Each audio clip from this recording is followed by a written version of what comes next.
what he said.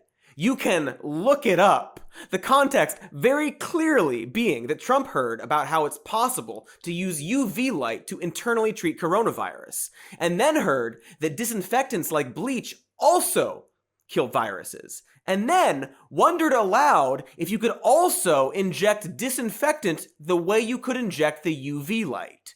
Now, we could talk all day about how incredible it is that an adult human, let alone a president human, might be so profoundly f***witted as to earnestly wonder if injecting disinfectant could stop someone from being sick.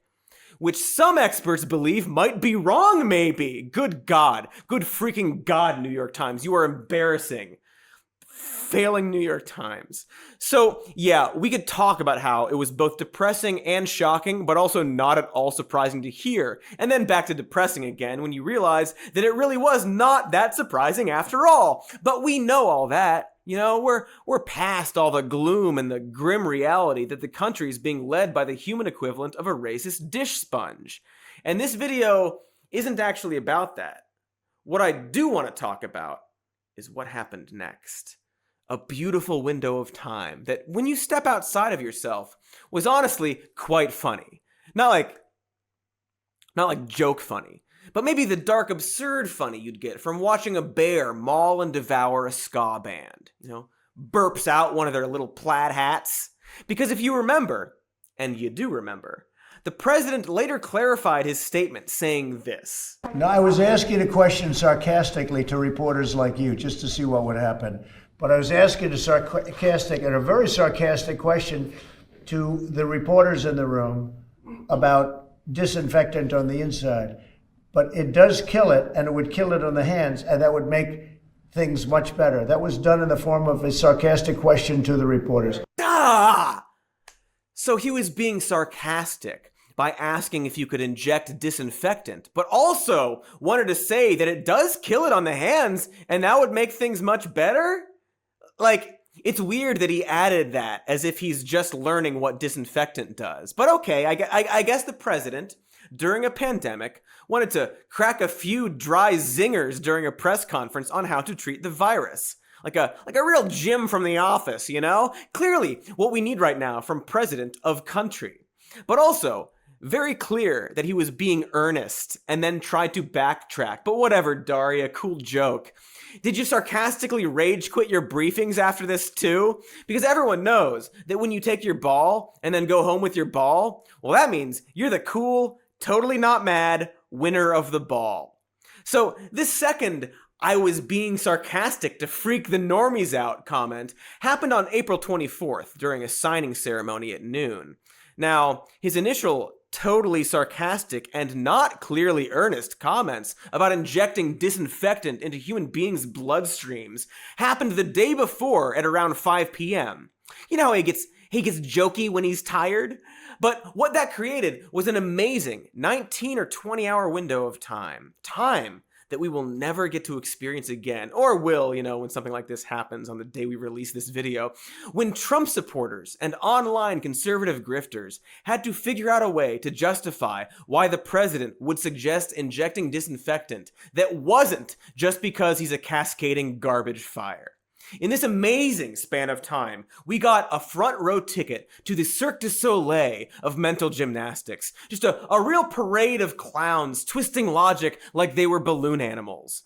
It's one of the few pleasures that we can glean from Trump.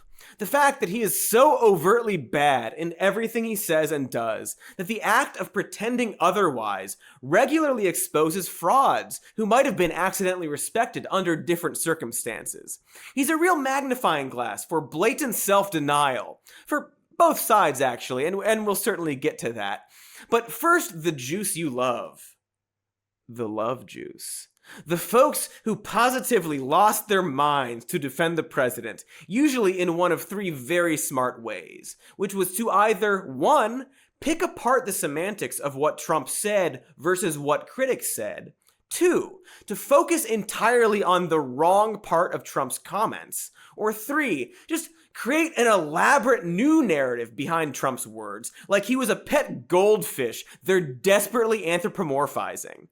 And naturally, we'll start with Breitbart, and Daily Wire, the cream of the news crop, in that they're both super white and bad for your health.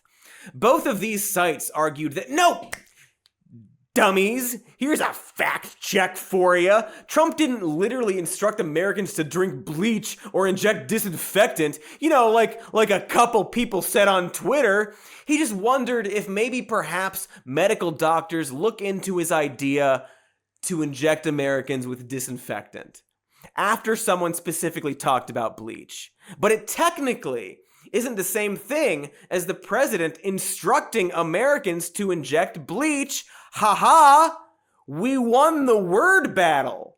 Like, this whole argument is that since a few people on the internet used the words drink bleach instead of asked if doctors could look into injecting disinfectants right after bleach was brought up, that it means it's all fake news, folks. It's a frustratingly common tactic from a whole brand of big brain debate people on the internet who think that you can wordplay your way through an argument like a scrappy knight solving a Minotaur's riddle.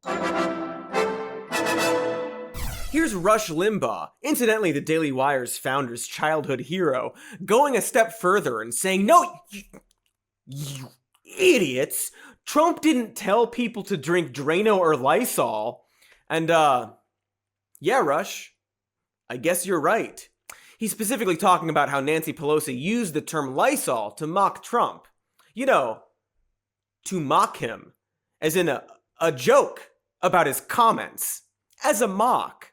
Because often, and I don't know if you know this, Rush, people will use colorful and often exaggerated wording to insult someone. Like, if I said that your transparent attempt at deflection by purposefully not understanding what jokes are was sadder than watching a dog try to ride a bike, then, well, I'm not actually being accurate, because it's not actually sadder than that. Dogs deserve bikes too, Rush. This is the bottom barrel of the discourse. People who, when backed into a corner, try to be as painfully obtuse as possible about the stupidity of and clear consequences behind Trump's words, despite the very obvious fact that his supporters have already shown to be dangerously susceptible to them. Trying to argue that it's totally overblown because Trump didn't literally tell people to inject chemicals is painfully disingenuous, when there's an entire subgenre of conservatives who think our president is slipping people Willy Wonka clues about a deep state conspiracy. Speaking of Rush being a baby, let's talk about Ben Shapiro, the Rush baby. Oh boy, hi Ben! How are you holding up during the pandemic? I'm sure your family is thrilled to have you around the house, totally destroying things. Ben did pretty great in the number 2 section of Defending the President, which was to focus on entirely the wrong part of why people were upset. While the amateurs were defending the UV light comments that Trump made as if that was the thing we were all concerned about, Ben was like, nah, kids, watch how a real man does it, and then proceeded to roleplay an entirely new reality that no one was even thinking about.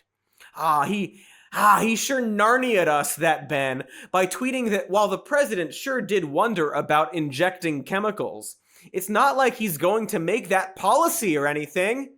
It's a pretty beautiful one-man argument where he cleverly pointed out that no, there won't be a disinfectant injecting law made, the thing we were all worried about.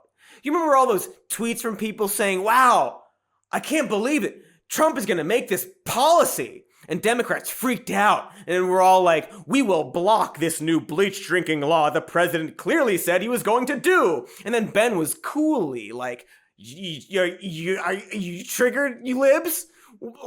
I bet you didn't know that if you listen closely, the president didn't say he would make bleach drinking a policy. Way to prove us all wrong, Ben! You get all of the prizes. Ben also went balls first into our final method of denial when he tweeted that Trump was actually just playing a single-person game of telephone where he processed information out loud for us to hear, and that we shouldn't take anything he, the president, says out loud with his mouth too seriously. Because you know how all great presidents should be graded on a curve, and Ben has definitely given past presidents this kind of leeway when judging what they say? Like the defense that Trump isn't so bad if you only half listen to all the things he says is I guess